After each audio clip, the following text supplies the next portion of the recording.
Good morning. It is Thursday, August 26th. Welcome into the Morning Medical Update. COVID cases continue to go up, and hospitals, as we know, are overwhelmed. Today, we are going to hear from 3 other area chief medical officers here in the Kansas City area. How are they handling this increase in cases? We talk about their concerns and the challenges that we are all facing as the COVID numbers continue to climb.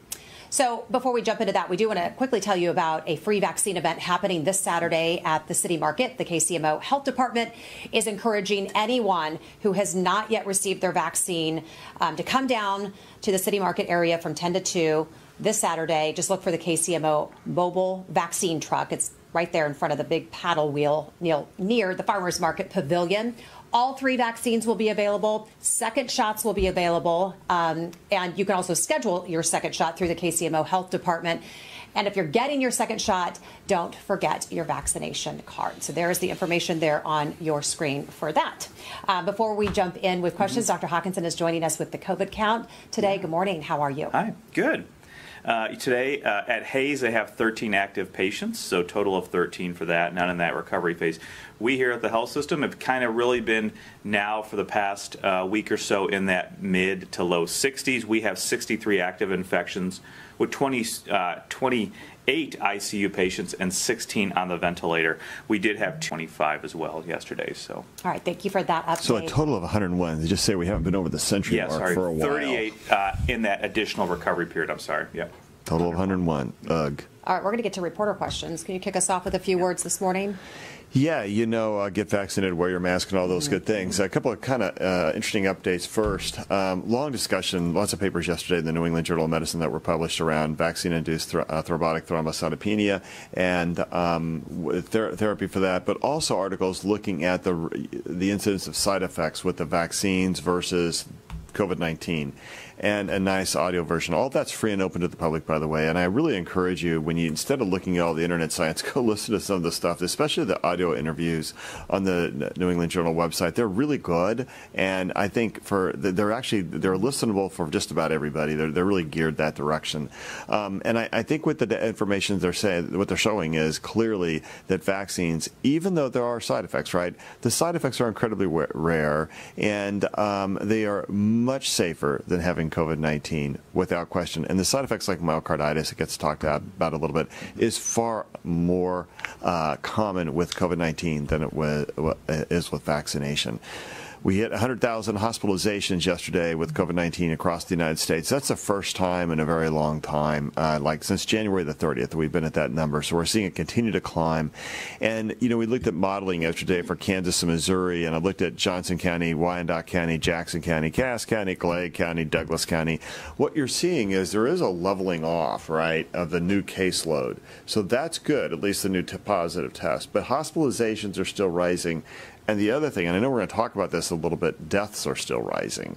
And that shouldn't surprise any of us, because COVID-19 is bad, the Delta variant is bad, and we all know how to prevent that. We know how to prevent severe illness and death, vaccination. We know how to prevent transmission, masks. And I think, those are really the take-home messages, and we're seeing it all around.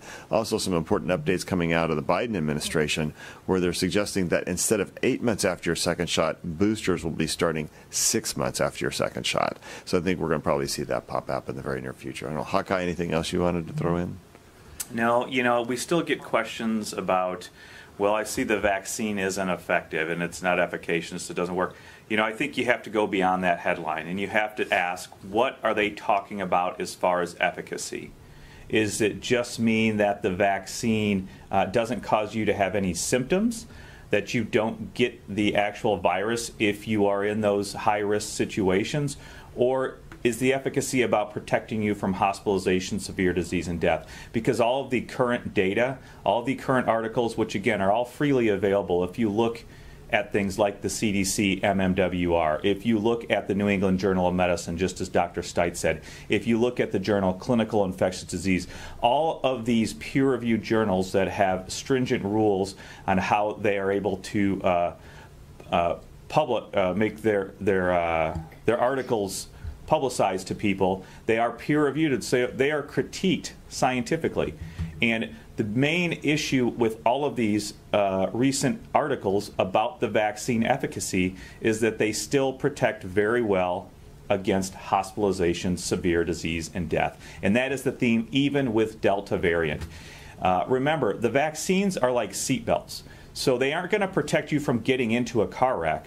But if you are in the car wreck, it is significantly going to protect you from those worse outcomes, like going through the windshield, like other things as well. That's what the vaccines are doing. A lot of these experiments that are talking about lower efficacy of the vaccine, basically they are just sticking the swabs in people's nose every week looking for positive PCR results. But if you dig deeper into it and not just look at the headline, if you dig deeper, they all continue to say and promote the use of vaccines because they continue to protect people from going to the hospital from severe disease and death. That's pretty. I like that seatbelt example. That's pretty good. Yeah. You know what I'm going to say? I'm going to quote Dr. Seuss. No matter where you go, there you are, which is a fancy way of saying that the results that you have from a disease are a direct result of your actions around that disease. And you can either believe all the folks who have spent their entire life investigating this, or you can turn to ISIS, the International Society of Internet News, or Internet Science. And we know that that's not a great source, right? We know it's not a great source. And so remember that no matter where you go, there you are. Believe the science so that where you go is to a safe place. Very simple. I like that. Some of your friends are with us today, by the way. I know. These are great folks. So we're going to get to our reporter questions, but I want to go ahead and introduce our guests first before we do that. So joining us virtually today is Dr. Lisa Hayes, the new Chief Medical Officer at AdventHealth. Yay. Yay. Also, Dr. Raghu Adiga, Chief Medical Officer at Liberty Hospital, and Dr. Mark Steele with Truman's Medical Centers and University Health. So we are glad you all three are joining us, and you and I will kind of tag team this today. Yeah, these are your people speaking your language. We are people together. You are. Okay, so do we have any reporters on the line? We do. Good morning. Cody Holyoke with Channel 9. Hi. Cody. Hi. A couple questions for you, and anybody can answer. A lot of people today. Delta, we learned Delta Airlines is charging for health insurance $200 more a month for unvaccinated workers. And I know Dr. Stites had talked about once the FDA gave full approval to a vaccine, we'd start to see other businesses either do that or start requiring vaccines. I'm curious, in our area, are you seeing or hearing of more of this since that development earlier this week? I've not heard anything more about it. I was reading about the Delta thing well, of course, that's Delta variant with Delta Airlines, but Delta squared. But I was looking at that. There was some reporting coming out, I think it was either in the Wall Street Journal or New York Times, looking at whether or not there is strong legal standing for charging people more because they have a certain health condition, in this case not being vaccinated. So I think that's going to be a little bit controversial. You know, it's a novel approach. They didn't want to do mandates. I think they were afraid they're going to lose part of their workforce. And so they did an increased cost of health care. You know what? Clearly, there is an increased cost of health care. The average Delta hospitalization costs over $50,000.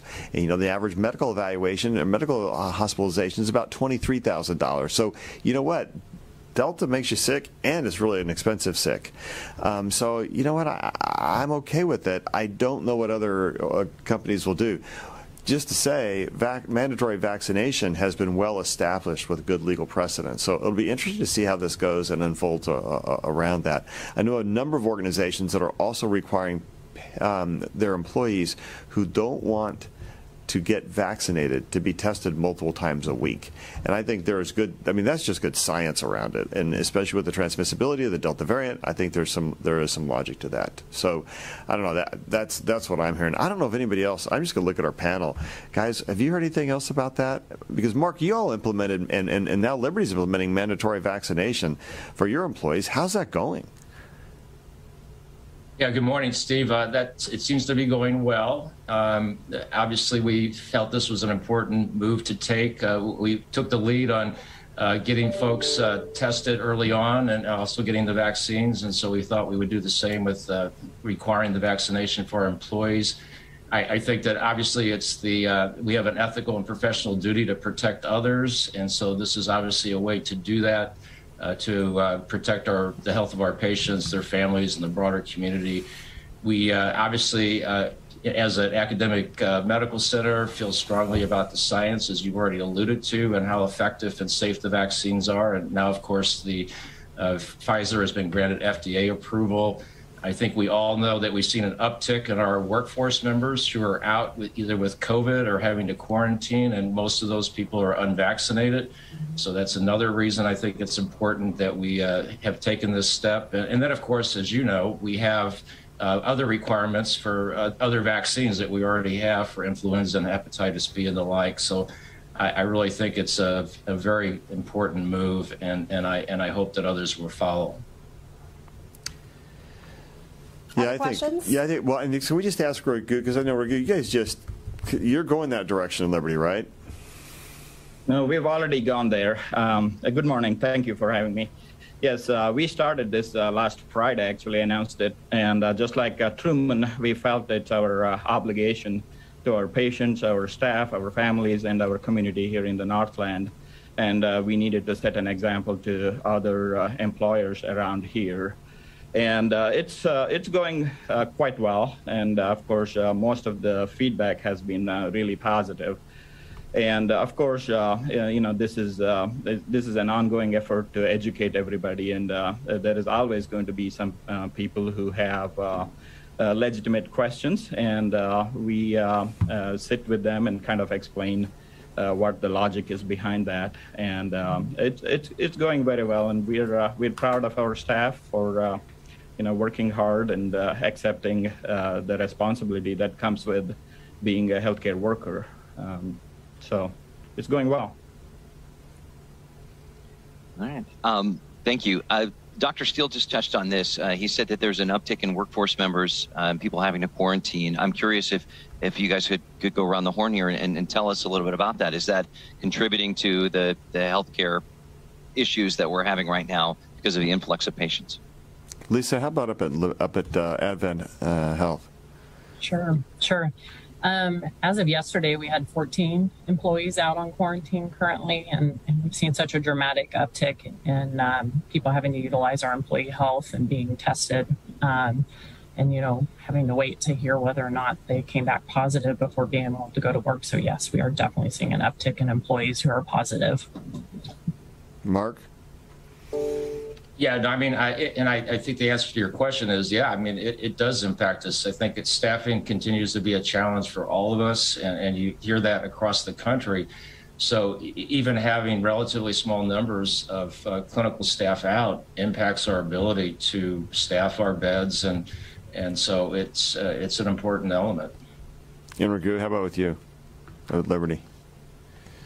Yeah, the same thing here. Currently, we have 17 employees who are off work either because of COVID or exposure, and it has steadily climbed up in the last several days. Yeah, and I know we've been high too, and I think we've been over 50 oftentimes that are off with exposure. Do you know the exact number, Hawkeye, today? Because I don't know the exact number, but it's been elevated and gone up. We have about 12,500 employees, and so we have seen an uptick, and that has been a challenge. And to be fair, not as big a challenge I think as it was last time. We got over 300 people, but I think that largely is because we have so many of our staff vaccinated. But it is still a challenge. And I think the other thing is because we've done a lot better at distancing overall and continuing to wear masks that we're better. But when people go home, which is where folks are getting sick, that's the struggle. And the Delta variant is so darn transmissible. It does affect our ability to deliver care, but the single thing that's really affecting it the most is the number of patients with Delta variant, as well as how busy I think every hospital is right now. That's really the struggle we all face. Yeah, for our employees for yesterday, there were 65 out in isolation. 36 of those were vaccinated, so less than half, and there were 88 who were being tested. So. There you go. But our 7-day rolling average has still been quite a bit higher than it was early in July. Other questions on the line? My last question was Governor Kelly ordering state workers to stay home, working remotely till October. With the numbers you're seeing, and like you said, I mean, it's even affecting you guys in healthcare. Do you advise this for other businesses right now? I know a lot of people don't want to go backwards, but do you advise that? Yeah, that's a great question, and I think it's pretty situational. I think, first of all, there's a better supply of PPE than was the last time, and that was a lot of the driver. Second of all, it depends on your ability to socially distance and be able to keep a masking culture in your office, I think. And then third, I think it depends on what is the job you're trying to do. You know, we brought all our clinical staff back online or back here on campus because it was hard to do clinical medicine, even though telemedicine is a huge success. It's not a full replacement for in-person visits in the ambulatory clinics. So I think from a medical standpoint, it's been hard to do that. We still have a lot more people working from home than we ever did. You know, our IT departments and so our billing folks, that's been a great smashing success to be able to work from home. I think that's going to be a permanent change. I don't know that we have not yet modified our course from where it was a month ago, because I think we're kind of hit an equilibrium with where we're going to land. I don't know. Let's ask these guys. Dr. Digga, what do you think? Yeah, I think it all depends on the job requirements, as you said. There are certain jobs that are easily doable remotely. I think those certainly, it's time to consider those. In the healthcare, as you mentioned, it's a little bit difficult, but there are certainly other jobs in IT world that can be done from home. I think it's time to consider that. Yeah, and Lisa, Dr. Hayes, is that kind of what you guys are thinking at Advent? Yeah, department by department basis, case by case, whether or not, like you said, you can do the work in person or whether it's safer because of the environment and the type of work to do it from home. So, but yes, we've been making modifications, definitely. And Dr. Steele? Yeah, not really anything to add. I would agree with my colleagues, and so really it's kind of department by department.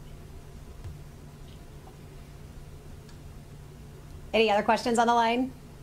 Hi, Jordan from Channel 41. Hi, guys. Hey, Jordan. Hi. Good morning.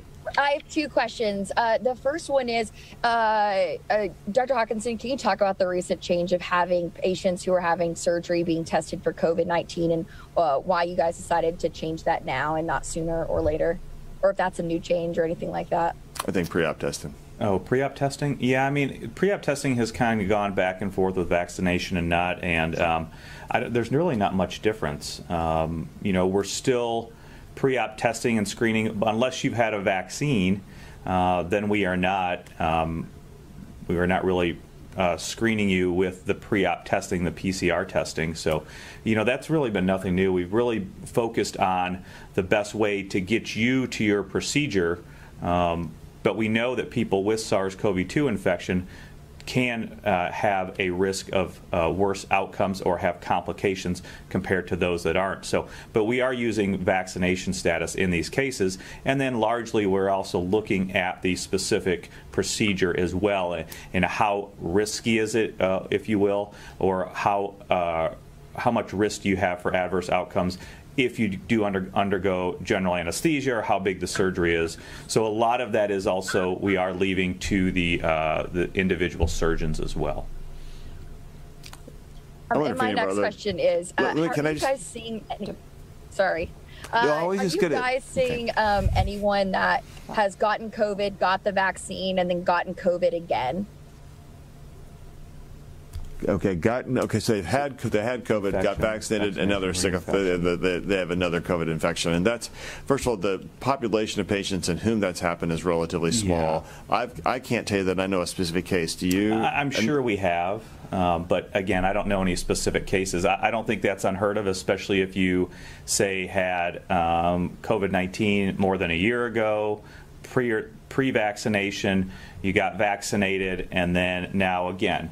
I think a large amount of this continues to be behavioral, so if you are out in those situations, high risk, and you get it being vaccinated, I think, you know, we've seen those, but there's nothing remarkable about them. They had it early on in the pandemic, pre-vaccination, they got vaccinated, and now over the last, 6 or 8 months, they may have gotten it again, but I don't think there's anything remarkable to speak of unless you have a specific question about that. Well, let's ask Dr. Adega too. Have you seen any of that up in Liberty? Just so our audience knows, Raghu is an infectious disease specialist like Dr. Hawkeye. Yeah. Yeah, that's extremely rare, as Dr. Hawkeye said. Yes, I am aware of 1 or 2 patients like that, but they tend to be severely immunosuppressed. The one that I can recall is somebody who's got leukemia and obviously had infection and then got vaccinated, but the vaccine didn't take very well because of the poor immune system that he has, and unfortunately caught the COVID the second time around. But these are all exceptions rather than the rule. So I don't want to, make people think that the vaccine doesn't, help. These are really exceptions. Jordan, you were going to comment on Jordan's other question. Did you have another question? No, I think, Jordan, you had two questions, I think. But you were going to give a follow-up to her. Nah, I don't remember what it was. Okay. Sorry, Jordan. No worries. It's all good with me. Okay, thanks, Jordan. Okay, no other reporters on the line, I do not think. We've got some good community questions already coming in. Can we we're going to talk to these guys for a little bit more? We are. Yes, we are. awesome. So I'm going to ask them a couple of questions, and then you can jump in as well. And I'm asking a question that I had that we already have some folks from the community asking as well. And this is to all of the doctors on our panel. It's just, how is the staff handling this surge? What's different this time around for them? Is there anything you all are doing to help them? What is the feel with the staff, and how are they doing? Dr. Steele? Yeah, well, I mean, this is a challenge for the staff. I mean, we're challenged with getting all the beds staffed, as I mentioned.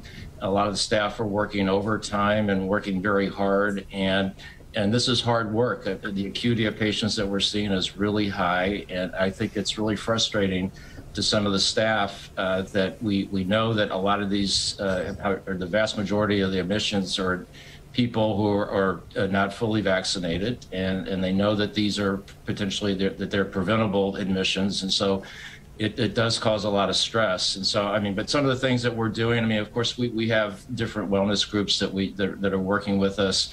We've actually created a relaxation room here at our main campus and are working at one at Lakewood to give people a place to go and unwind for a period of time during their shifts. We have, fortunately, very ready access to trauma-informed care providers. We also have been doing some safety and well-being checks on our personnel. And we've also implemented some mental health days for our nurses, and so that they're eligible for 2 of those through the end of this calendar year. So those are some of the things that we're doing, but I think the thing that they would be most happy about is if more people got vaccinated and that they wore masks, and that we can try to get this surge under control. Dr. Steele, can you share your inpatient numbers with us? Yes. Yeah. No, we currently this morning we have a total of 60 patients between our 2 campuses. 46 of those are active. We ticked up from 52 yesterday. And so and our high was 2 weeks ago, Monday. We were at 64. We as of yesterday, I'm going to look this morning, we only had 2 that were admitted who were fully vaccinated. We have 22 in the ICU, 5 that are on ventilators. We are running very full this morning. We're currently actually holding 9 admitted patients in our ED at our main campus, and one of those is an ICU patient. And we're actually also holding 2 patients in our ED at our Lakewood campus, which is highly unusual. We currently have no open ICU beds, and as I mentioned earlier, our acuity is running really high.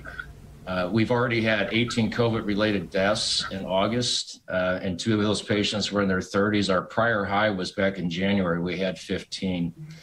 And then I think I can't overemphasize our staffing concerns. I mean, that's clearly a challenge for us, but we've managed things so far, but we certainly are worried about the surge in numbers that we're seeing. Dr. Hayes, same question for you about staff and about numbers. What can you tell us? Sure. I'll start with our numbers because I think they help paint the picture better. Currently, we have 42 active COVID patients. When I took over the position at the beginning of July, we had 6. We have 8 in the intensive care unit. 5 of those are on ventilators. We have 2 recovering in the ICU and 2 recovering on our progressive care unit. Our main issue continues to be staffing. We have 9 holding in the ED today, and one of those has been waiting over 30 hours for a bed. Basically, the issue is not having enough staff to staff all of our beds. We have available beds, but just not enough staff. As far as employee well-being, that's really an emphasis here at AdventHealth. We really do believe our tagline, feel whole. And so we offer a very intensive employee well-being program. We have a licensed clinical social worker who can provide 3 free counseling sessions to all employees. Also, we have a psychologist who's sponsored by our medical staff who offers 6 free counseling sessions to physicians and providers a year. We have 2 Serenity rooms. We have massage services. Last week, we gave away roaming massage services to our 3 of our units who've been particularly just outstanding performers during all of this. So that's really how we're focusing on keeping our employees healthy, both mentally and physically. Dr. Adiga, same questions to you. Yeah, at Liberty, again, it's a similar situation. We had 38 patients. Of those, 27 were active. 7 of them were in ICU. All of them were on the ventilator. Out of these 38, 5 were fully vaccinated. All of them were either elderly or with multiple medical problems. Average age is about 53, and 30 out of those 38 were below the age of 65. And again, just like the other hospitals, we are seeing increasing deaths. We've overall so far have had 130 deaths, of which the month of August, which is not over yet, and we've seen the highest 13 deaths so far. In January, we had 11 deaths. And similarly, even our urgent care clinic is also pretty much busy, overrun, averaging well over 100 patients a day. In terms of capacity, yesterday we had 10 patients in the ED waiting for beds for several hours. Today, that's a little bit better, but we have a different problem, which is ICU beds. Currently, this morning, just as I walked in, they were pretty much out of ICU beds, and we have 2 patients going to OR who need ICU beds. So they're scrambling, trying to find. Unfortunately, even our step-down beds are completely taken. So it's quite a process trying to figure out whom to move where and try to get those patients in those beds. So that's been the tight situation. So that puts obviously more stress on those who are working, as you mentioned. Even the deaths have been pretty hard on our ICU staff. They get very close to these patients and families, and puts a lot of stress in addition to workload. And our measures are similar to the other hospitals, trying to help them. But the key thing is we need to reduce the burden on them as much as possible. So this has been a team effort. There are a lot of folks on the non-clinical side who are taking over certain tasks to reduce the burden on them. So that's another way to reduce some of the workload. But again, as the other 2 doctors mentioned, it really is up to the community to do the right things to reduce the pressure on the hospitals. The only way they can do by reducing the number of people getting sick and coming to the hospital is following the infection control guidelines. Get vaccinated, wear masks, keep your distance. This has never changed. And, we need to continue to preach that. Dr. Stites, as we go down the line, it's the similar story. Yeah, it's a similar everywhere. Story. What can you add as far as capacity and our mortality rate? Yeah, do we have that graph, guys, on the mortality slide that we can pop up? Yeah, so this just speaks to a mortality rate across different months, and you can see the note in here about August, where we're going to have a high mortality in August, and it's partly related to census, but I want to pick up on a couple of strands from what we just heard. First, Raghu, so many of your deaths are people under 65. This is a different thing, guys. This is a new pandemic. We just have to say it like it is. Delta truly is different. The original pandemic was our average age for those patients was 67. Our average our average now is 63 or 53. This is a different story. And it's a very different story because it is also a difference between the vaccinated and the unvaccinated. The vaccinated age is still old. The unvaccinated age is down around 50, 52, 52. That's really young. And when you have all those deaths, Raghu, and they're all younger 65, that is not who we were losing before. We have lost some, but for the preponderance to be that young is a very distinctly different deal. So I think we have to say it like it is. Delta variant, just think about what's going on. Nursing home patients got vaccinated, and that's some of the most sick people there could be. And there's a few of them coming in, but not very many. Nothing like the first time. That is just the absolute proof of how well vaccination works. And the reason that we're seeing people who are 30 and 40 years old dying now with the Delta variant is that's who's not vaccinated. And what you have to realize is that wave of patients didn't get so sick the first time around because the original strain and the Alpha variant were harder to spread. The Delta variant is so much more transmissible. And I think that's the common message we're hearing from everybody, along with we're overwhelmed and we're having a hard time getting our work done because we have patients. You know, we've been waking up at times with 20 or 25 patients in the emergency room. Well, you know, how can you get that done, right? You got to find beds for all those folks. You got to find all the ICU beds. You got to handle your OR schedule. You got to take care of everybody here without COVID. And I think that's a struggle we face. And what we need our listeners to do is to get over the internet arguments and put a mask on because it really does work. And what does a mask do? It says, first of all, I love you because I'm taking care of you. And it also helps us take care of all these other sick patients in the community. Ultimately, when we don't have beds, we can't take the care of the people who need us. And that's what my fear is. And I'm going to look at our panel and ask you guys, I'm betting you're turning down a lot of transfer center patients too. I know we're turning down 60 or 70% of the transfer calls, and we usually accept about 70% of transfer calls. We just don't have beds. Mark Steele, how's it at Truman? Yeah, I mean, no, when we're this full, obviously we can't accept transfers. And not only that, even yesterday, we had a patient that we were trying to transfer out for a higher level of care, and no one had availability. And so that's a real problem when you can't get people to the appropriate level of care that they need. And so that's really what we're facing. Lisa, how about Advent? Yeah, so yesterday I talked with our bed control department and had them pull some numbers for me. In June, we declined 54 transfers, mainly because of staffing. This month alone, we've had 192 declined. I mean, it's just astronomical. I heard of a case yesterday that was being transferred from Central Kansas, that they basically needed a radiology procedure to handle some bleeding. And we didn't have any bed availability. We didn't have the ICU availability for that.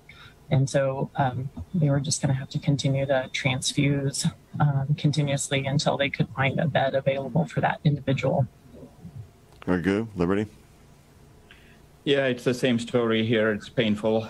Yesterday and today, most of our transfers come from up north from smaller hospitals, especially those who do not have intensive care unit capabilities and ability to manage ventilated patients. So it's heartbreaking to talk to them when they call with patients who've been intubated and they need to be in a hospital that can provide that care. And when we don't have ICU beds, it's really hard. And Jessica, here's the key. Hospitals can't change this. We don't have the power to change this. There's only one group of people who have the power to change it, and that's you. It's everybody out there. You're the ones who can bend the curve. I told you, a long time ago, back in January, I said, look, folks, I grew up in this town. I went to McCoy Elementary School in Independence, Missouri. I went to Truman High School. I went to William Jewell College. I went to Mizzou. I've been at KU for 31 years. We can be KC.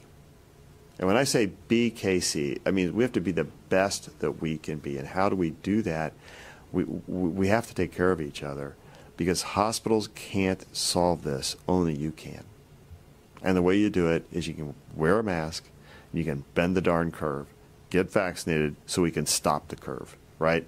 Wear the mask to bend the curve, get vaccinated, live long and prosper, to break the curve. Bend it and break it. Let's do it. Let's do it. Bend it like Beckham and break it like, I don't know, whoever.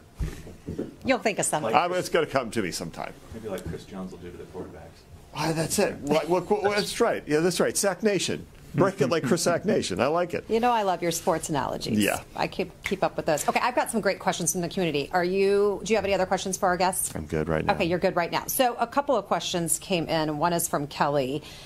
Maybe it's just also explaining what an actual elective surgery is, but are we going to stop elective surgeries? And some people get confused about what an elective surgery really is. So an elective surgery is one that you don't have to have because it's not going to, and by the way, this definition is soft, but it is a surgery that you can have, but it's not a life-threatening situation, or it's not an urgent situation. And here's the thing that's happened with most elective surgeries. Most elective surgeries tend to have a shorter length of stay.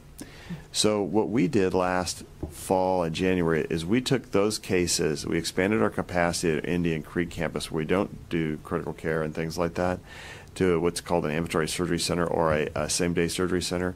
We moved those cases by and large off campus to the Indian Creek location so we could get them out of our beds here. So we took a pretty strong stand around that, and we realigned a bunch of resources to get it done, built some more beds, and did things around that. So what's at our main campus now tends to be, there's a few elective cases, but most of them are urgent.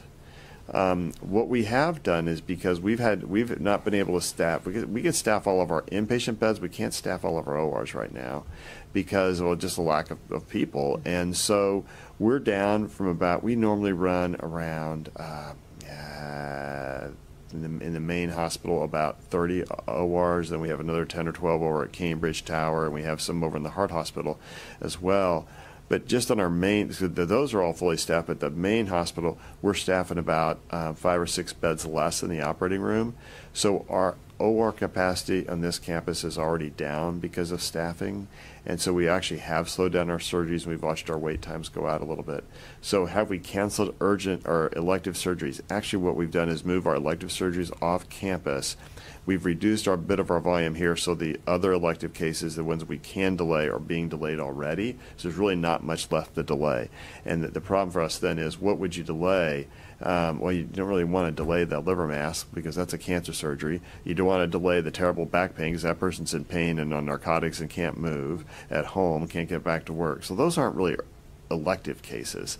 And so the things that we can delay, we've already delayed. I don't think we have more room in our OR schedule to do that without really doing a disservice to our patients. So I think we've not done that anymore. Mark, what are you doing up at Truman, Dr. Steele?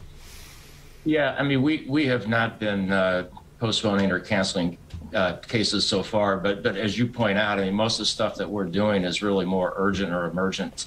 And so, and then a lot of the elective stuff, a lot of that's outpatient, and the stuff that's inpatient, like you said, has pretty short length of stay. And so, and quite frankly, I don't think that that's going to help us a great deal, even if we started to do that in terms of the overall bed capacity. Yeah, Lisa, how about it? Dr. Hayes, how about it, Advent? The same. We're business as usual right now for elective procedures, but we're starting the planning of, what are our reasons to start cutting down on those elective procedures, and certain census with a certain staffing limitations. The problem with shifting those resources is that it takes time to retrain those nurses who maybe were taking care of a different level of care, and then being able to train them to take care of these more critical patients. So it's not like it's a quick fix limiting those elective procedures either. And Dr. Adega, Liberty. Yeah, I agree with Dr. Hayes. I think the competency issues prevent that from really helping a whole lot in terms of capacity. So that is not going to really help us a whole lot. If you think about it, in the last wave, the first wave, I should say, when we had concerns about PPE supply, maybe it made some sense to conserve PPE. But that's not an issue anymore. So there is not a whole lot to gain from canceling all these surgeries that these patients desperately need. Okay, so I have a question from Jackie. Looking at other countries' history with the Delta variant, what trends do you see that may help us know when to expect this surge to begin to decline? Yeah, I think it's really difficult to compare countries to each other. We know the vast just land expanse of the United States. that contributes to it. We know the different communities and different cultures within those communities. So I think it's really difficult to understand that. You also have different vaccination rates. I think it's really difficult to predict when this surge or this amount of cases is going to decrease, this amount of hospitalizations is going to decrease. We can't compare ourselves to China, which has other ways of stopping the spread of the disease. We have a larger population than a lot of those European countries. A lot of times we see and cite data from Israel and England, but again, those populations are different, those land masses are different. I think we just can't compare ourselves to really other countries because we have so many other details that are so different. So I think it's dangerous to do that. I can't predict exactly when. It will change, but I predict it will change in those certain geographic communities quicker than it will change in the United States as a whole, and I think that's what we would see. Isaac says the hospital numbers have been somewhat stable over the last couple of weeks, or about a month or so. Is that true, first of all? Might we be reaching that plateau or peak?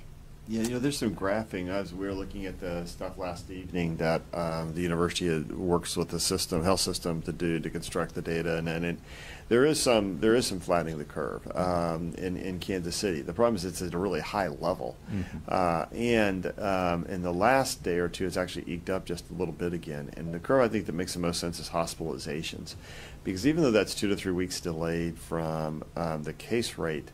The problem with the case rate is that we have no idea what's going on in in-home testing. It's hard to find in-home testing right now. People order it. So when you look at it, you're looking at a PCR, just what people are doing out and they're getting their own tests. The problem is you have no idea what the other part of the equation looks like. And so the downstream variables from that, and the one that's most impactful to us is hospitalizations.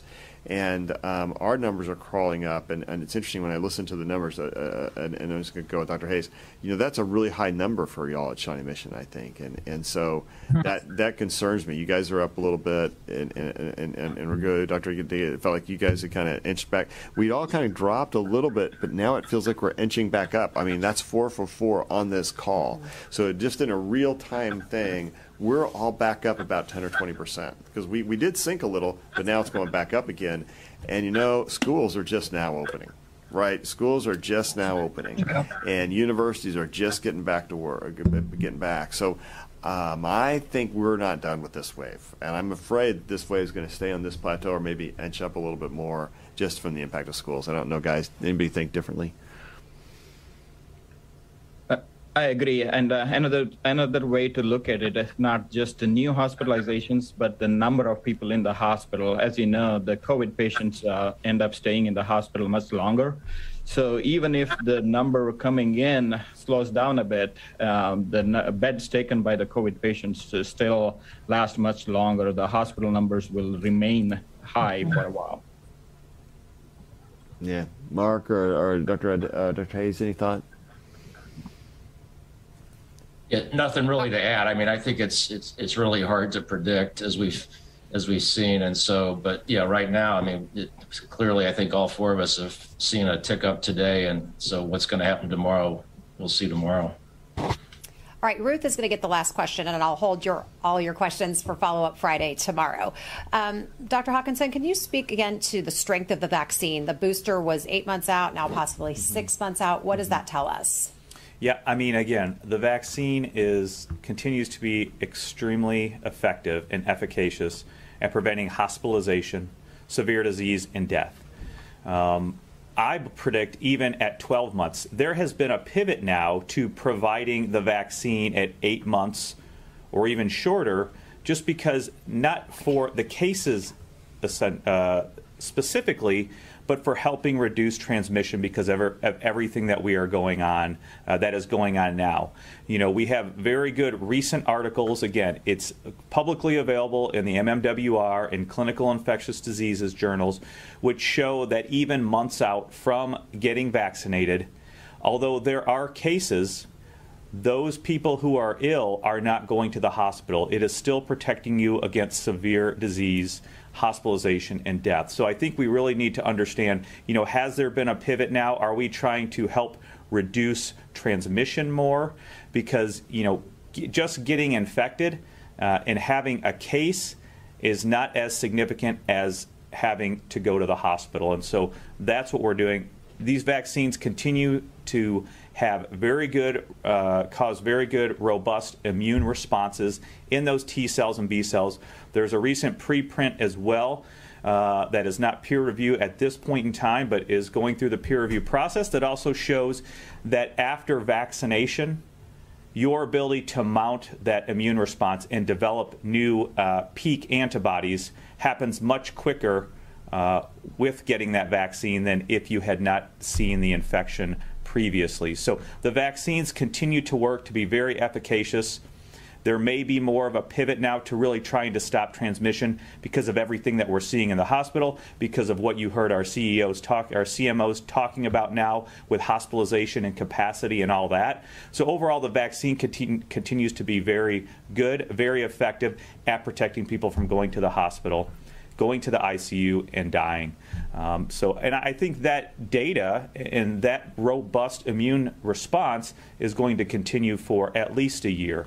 But we also need to look at, well, how can we stop transmission now? Because remember, there is still a large population that has 0% vaccinated, and that is those people under 12. And you just heard Dr. Stites talk about how schools have begun now, and we need to protect especially those unvaccinated populations as well. So the bottom line is the vaccines continue to be very effective. When and if they do call for people to get additional dosing, it certainly could be 6 or 8 months, but it is looking to help stop the transmission because we know that these vaccines continue to provide very good immune response and protection, even past that for hospitalization. And also heard the other day, well, maybe it just may become a 3-dose series at some point.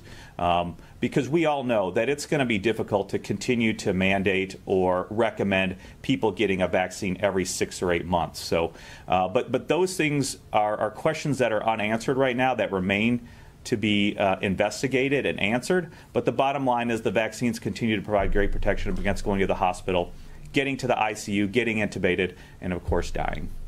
I want to get to our final thoughts from our panel, but I'm going to leave everyone, all 5 of these doctors sitting with me, with this message from Robin. Thank you, doctors, for your commitment to the well-being of our community. I can't imagine the countless hours you have put in during this pandemic to make things work. None of you became doctors to become a media personality, but by doing so, you are saving lives and making a huge difference. You and your staff deserve a standing ovation. You are appreciated. Yeah, that's really nice, but I definitely didn't do this to be a media personality. Well, maybe Hawk did. I don't know. Maybe Hawkeye. No, he didn't. No, none of you are. You're very humble, and we appreciate you all, and our guest as well. Final thoughts, Dr. Steele, we'll start with you. Yeah, well, I just thank you, Robin, very, very much for your kind words. And Steve, it's bend it like Beckham. And so I think we need to try to bend this curve. As a prior former high school soccer player a long time ago, but so we need to bend this curve, and the best way to bend the curve is for folks to get vaccinated who have not been vaccinated. And obviously, in the short term here, we got to have people masked up to try to dampen down this transmission of the virus as it currently is happening. So you're a soccer player like yesterday then, huh? You're in high school. It's just yesterday for you. Dr. Hayes, final thoughts. Dr. Hayes, final thoughts from you today? Oh, sorry. Yes, just to echo what Dr. Steele said, 95% of our patients in the hospital yesterday who were in with COVID are unvaccinated. 95%. That's totally preventable admissions, totally preventable intensive care visits, preventable ventilator stays, preventable time away from family. We all have to do our part, wear our masks, and get vaccinated. Or don't wear your masks and get ventilated. That's right. Yeah. Dr. Adida, final thoughts from you today? Yeah, I agree with the other two CMOs here. I mean, I think, 96% of all physicians are vaccinated. That says something. They trust it for themselves. They trust it for their families, friends, and everybody. So just don't take it from us. You've trusted your physicians for all your healthcare needs all along. So why wouldn't you trust your physicians for their advice on taking the vaccines and masking when necessary when they tell you? And there is no, other hidden agenda behind any of these physicians why they're telling you. So please listen to them, and that'll save you, your family, and your community that you care a lot of grief. Doctors, thank you so much for being with us today. Come back and see us very soon. Thank you. Dr. Hawkinson, your final thought? Our guest said it best. There's really nothing to add. We will continue to be here, try to provide you with the best information. Please, trust us physicians. You come to us for your cancer care, for other infections, for your surgeries. We have your best interests at heart. If you really want to do your due diligence and look at the data, it is all publicly available. It's not just going on the websites and looking at the headlines, but you can have access. You do have access to these journal articles and the original FDA data and going through that yourself and critically looking at it. So it is all available. Please do that. Please read further than just the headlines, but we are all here to help you, and we will keep giving that message out. Thank you for that. And now to you. Oh, are you singing today or are you rhyming today? I'm going to rhyme. All right, let's do it. Before I rhyme, can I give 2 quick messages? Please. A, for those of you who are young and you're worried about getting vaccinated, our residents, we have about 600 of them. They're between 25 and 30 by and large, and we have a 98% vaccination rate. So no excuses, because our teams are doing it and they're staying healthy and they're agreeing with it. So that's a really good thing. Number 2, if you want to find something, the CDC has an app. It's so darn easy to use. You can get all the stuff, and they have both the medical stuff, and they have stuff for folks who aren't medical. So just go take a look. Good. Okay, now I'm ready to rhyme. Do your thing. I'm ready. You're right. Okay, let's Here we go, folks. I'm going to try and be a rhymer. You've heard me be a singer. Here it goes. And I love Dr. Seuss. I do not want to see your grin. I do not want to see your chin. I do not want to see your nose.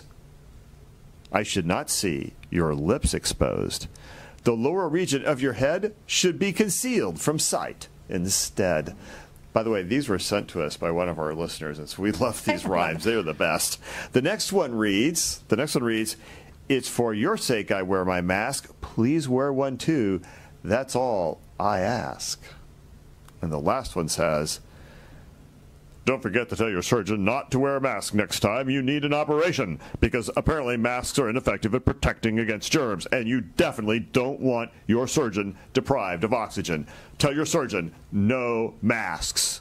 Okay, you are reading bedtime stories to my kids from now on. I love reading those things. It was like one of my favorite things to do. That's I like to good. make them up sometimes. I was hanging on your every word. Okay, Yeah. we're going to have people start sending in your fun memes. We love those because sometimes they kind of I always say our group around here, we're like, kind of memes get us through the day sometimes. They do. They just make you laugh, and we kind of send them back and forth. We may not be able to show the audience what we send to each other. I think those those we're going to keep. Yeah, exactly. But yeah, memes that can be shown to the general public. So send those into us. We love seeing them. We'll show them here and share them. Okay, hey, don't forget about the free vaccination event happening at the City Market this Saturday, 10 to 2. Just look for the KCMO mobile vaccine truck in front of the big paddle wheel down there. Again, it's free, and you can get your first shot. You can also get your second shot. Just remember to bring your vaccination card. So we will see you back here tomorrow at 8 a.m. sharp. It is Follow-Up Friday. Dr. Hawkinson, Dr. Stites will be joining me. So have a great day. Make it a good one. Subscribe to our morning medical update and open mics with Dr. Stites podcasts. Now everywhere podcasts are available.